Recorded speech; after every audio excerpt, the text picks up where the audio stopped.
Assalamualaikum warahmatullahi wabarakatuh. Saya Mahandika Trisnano, NRB 74110 30050 dengan dosen pembimbing Bapak Rengga Asmara Eskom OCA akan menerangkan tentang data mining. Pokok bahasan: model data mining, tahapan dalam data mining, fungsionalitas dalam data mining, teknik-teknik data mining.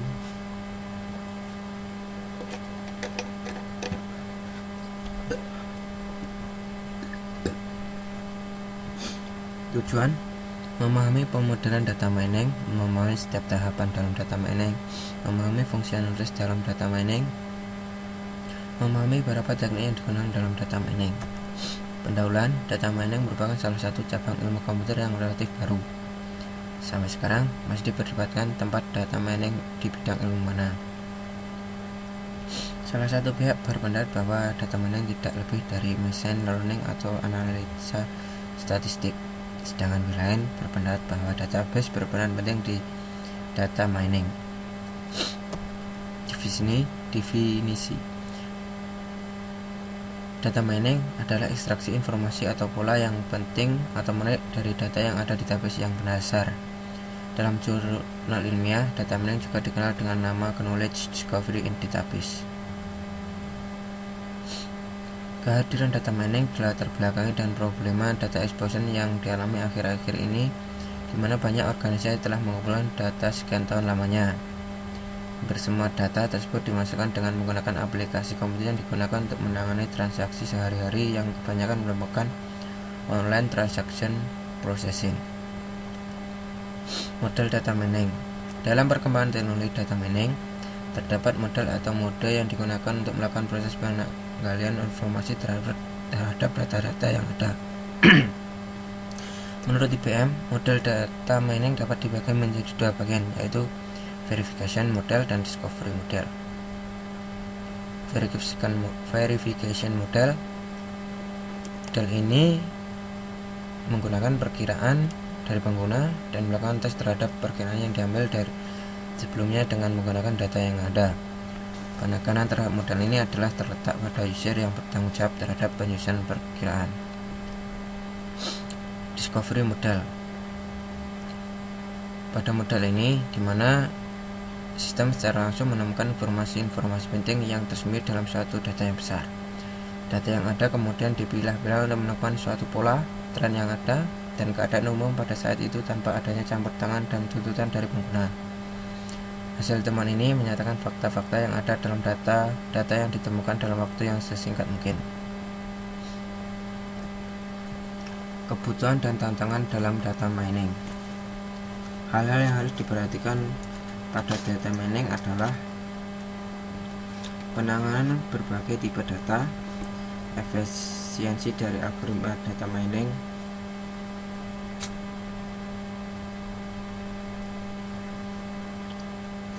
kegunaan, kepastian dan kekuatan hasil, ekspresi terhadap berbagai jenis hasil, memperoleh informasi dari sumber yang ada, presentasi dan keamanan data. Tahapan dalam data mining. Data diseleksi, tercetak, praproses, kemudian transformasi, data mining, interpretasi dan evaluasi. Tahapan dalam data mining, tahapan yang harus dilalui adalah sebagai berikut: basis data relasional, ekstraksi data, transformasi data, pemberian data, bentuk standar, reduksi data, dan fitur, menjalankan algoritma. Fungsionalitas dalam data mining. Kebutuhan akan data mining semakin dirasakan dalam berbagai bidang. Data mining bersifat dependen terhadap aplikasi yang terkait. Ini berarti untuk aplikasi basis data yang berbeda, maka teknik data mining yang digunakan mungkin juga akan berbeda.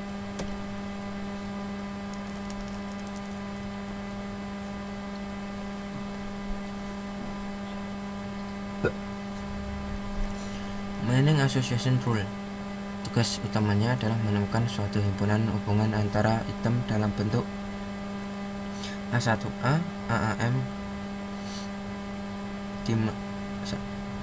sama dengan lebih dari B1A, ABN, di mana A for I, A dan B adalah himpunan atribut nilai dari semua data yang relevan dalam suatu basis data.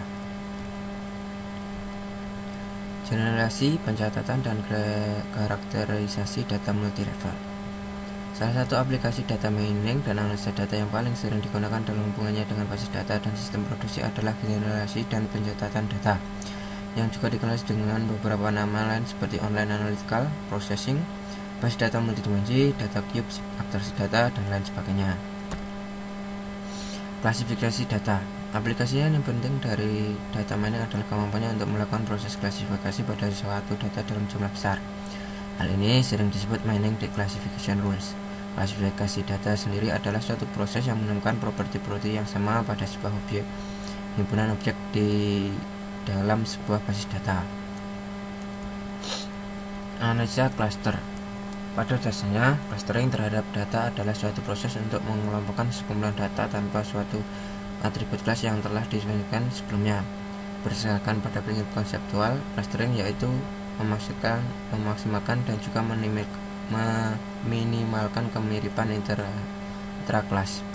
Proses untuk melakukan secara fisik atau abstrak objek-objek ke dalam bentuk kelas atau objek yang serupa disebut dengan clustering atau unsupervised classification.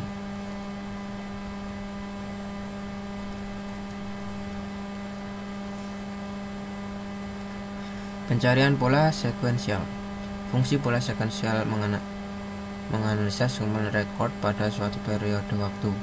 Misalnya, untuk menganalisa tren, suatu pola dapat ditambahkan dalam contoh sebagai berikut. Pelanggan biasa membeli gula langsung melakukan transaksi membeli kopi.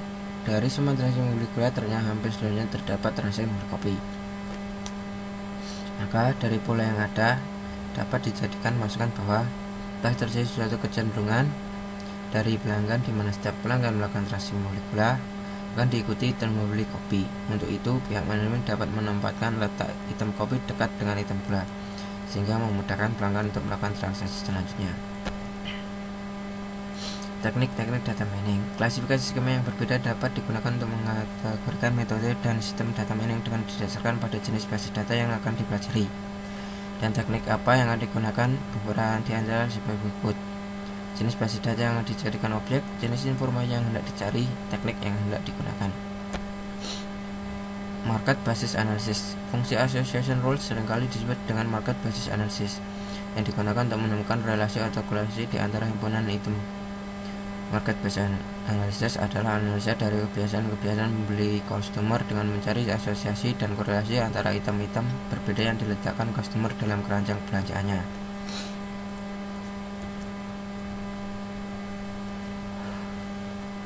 Apa itu kaidah asosiasi? Kaidah asosiasi penambangan.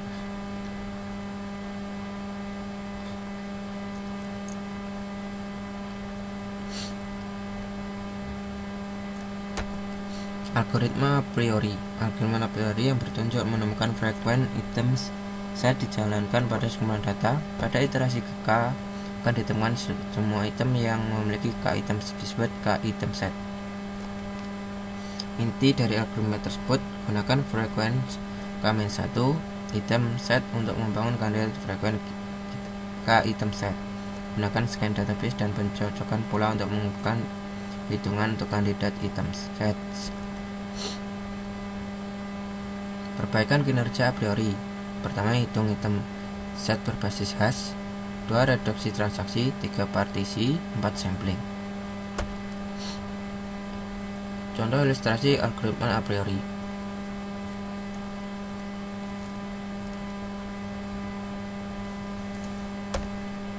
Latihan soal. Apa perbedaan antara klasifikasi dan clustering? Klasifikasi adalah suatu proses yang menemukan properti yang sama pada sebuah himpunan objek di dalam sebuah basis data dan mengklasifikasikannya ke dalam kelas-kelas yang berbeda menurut model klasifikasi yang ditetapkan. Clustering terhadap data adalah suatu proses untuk mengelompokkan sekumpulan data tanpa suatu atribut kelas yang didefinisikan sebelumnya berdasarkan pada prinsip konseptual clustering, yaitu memaksimalkan dan juga meminimalkan kemiripan intrakelas. Apa peranan visualisasi informasi dalam data mining? Untuk memberikan gambaran yang lebih jelas tentang macam-macam informasi yang dapat ditemukan dalam sekumpulan data, definisikan support dan confidence, yaitu aturan asosiasi. Support menunjukkan frekuensi dari kaidah di dalam transaksi. Confidence menunjukkan presentasi dari transaksi yang memuat A yang juga memuat B. Jelaskan mengapa aturan asosiasi tidak dapat digunakan secara langsung untuk prediksi tanpa analisis yang lebih lanjut atau dominan pengetahuan. Karena aturan asosiasi mengcapture item atau kejadian dalam data berukuran besar yang berisi data transaksi. Terima kasih telah menonton video saya. Assalamualaikum warahmatullahi wabarakatuh.